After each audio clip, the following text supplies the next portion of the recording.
हूं तमन्ना। आप देख रहे हैं द संकेत लाइव। आज हम बात करेंगे लखनऊ से सामने आए एक ऐसे दिल दहला देने वाले हत्याकांड की जिसने रिश्तों, भरोसे और इंसानियत को झकझोर कर रख दिया।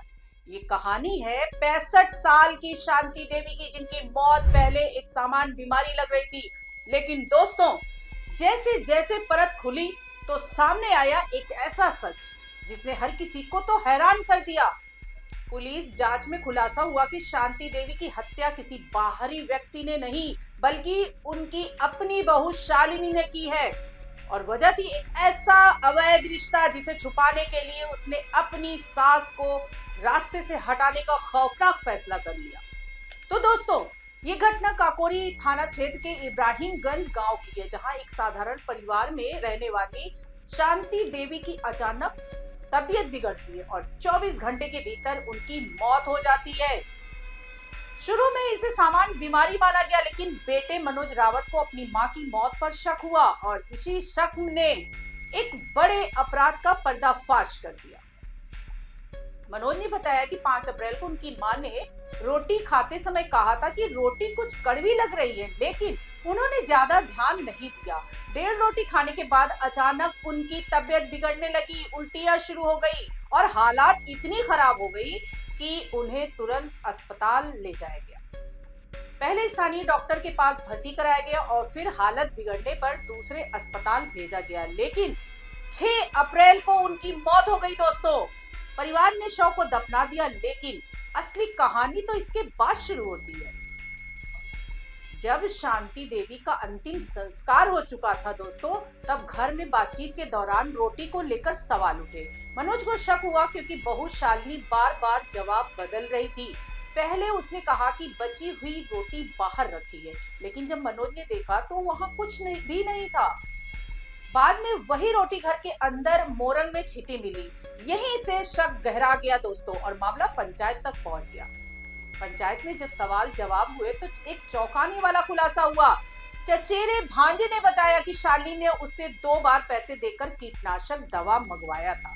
पहले तो शालिनी ने बहाना बनाया कि दवा नानी के घर भेजनी थी, लेकिन जब परिवार ने कहा कि नानी को बुला लेते हैं तो वो घबरा गई और आखिरकार उसने सबके सामने अपना जुर्म कबूल कर लिया दोस्तों। और उसने बताया कि अपने सगे भांजे करण के साथ अफेयर था और यही रिश्ता उसकी सास शांति देवी को पसंद नहीं था। सास लगातार उसे रोकती थी, डांटती थी और दोनों को मिलने नहीं देती थी, और इसी वजह से उसने अपनी सास को रास्ते से हटाने का फैसला कर लिया। शालिनी ने कबूल किया कि ये पहली बार नहीं था। उसने 10 दिन पहले भी सास को मारने की कोशिश की थी। उस समय उसने चाय में कीटनाशक मिलाया था, लेकिन शांति देवी ने पूरी चाय नहीं पी और बच गई। इसके बाद उसने दूसरी साजिश रची और 5 अप्रैल को आटे में जहर मिलाकर रोटी बनाई और वही रोटी शांति देवी को खिला दी, जिससे उनकी मौत हो। तो दोस्तों, इस पूरे मामले में एक और चौंकाने वाली बात सामने आई है कि करण, जो इस साजिश में शामिल था, वो घटना के बाद से फरार है। पुलिस उसकी तलाश कर रही है और बताया जा रहा है कि करण विदेश में नौकरी करता था और जनवरी में ही वापस आया था। इसके बाद वो बार बार ननिहाल आने लगा और वहीं उसकी नजदीकियां अपनी मामी शालिनी से बढ़ गई। शुरुआत में परिवार को शक भी नहीं हुआ, लेकिन जब ये रिश्ता सामने आया तो परिवार में तनाव बढ़ गया।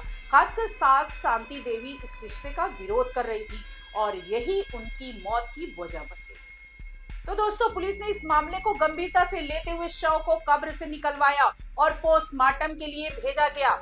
आंतों से बिस्तरा लिया गया ताकि जहर की पुष्टि हो सके।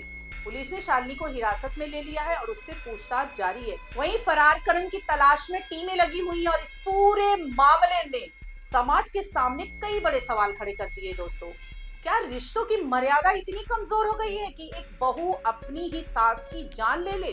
क्या एक अवैध संबंध के लिए कोई इतना बड़ा कदम उठा सकता है? और सबसे बड़ा सवाल ये कि क्या परिवार के भीतर हो रहे ऐसे अपराधों को समय रहते रोका जा सकता है? तो दोस्तों, ये घटना सिर्फ एक क्राइम स्टोरी नहीं है, बल्कि एक चेतावनी है कि जब रिश्तों में भरोसा खत्म होता है और गलत रास्ते अपनाए जाते हैं तो उसका अंजाम कितना भयानक हो सकता है। एक माँ जिसने अपने बेटे को पाला पोसा, उसी के घर में उसे मौत मिलती है और वो भी अपनी बहू के हाथों में। ये सोचकर ही रूह कांप जाती है दोस्तों। और अब देखना ये होगा कि पुलिस इस मामले में कितनी जल्दी फरार आरोपी को पकड़ती है और अदालत में इस केस का क्या परिणाम आता है। लेकिन फिलहाल इस घटना पूरे इलाके में चर्चा का विषय बनी हुई है और हर कोई यही कह रहा है कि ऐसा कैसे हो सकता है। तो दोस्तों, इस पूरे मामले पर आपकी क्या राय है? क्या सख्त कानून ही ऐसे अपराधों को रोक सकते हैं या समाज को भी अपने स्तर पर जागरूक होना होगा? अपनी राय हमें कमेंट्स में जरूर बताएं और अगर आपको हमारी ये रिपोर्ट पसंद आई हो तो वीडियो को लाइक जरूर करें और चैनल को सब्सक्राइब करना ना भूलें, क्योंकि हम आपके लिए हर बड़ी खबर का सच लेकर आते हैं। आज के लिए इतना ही। नमस्कार दोस्तों।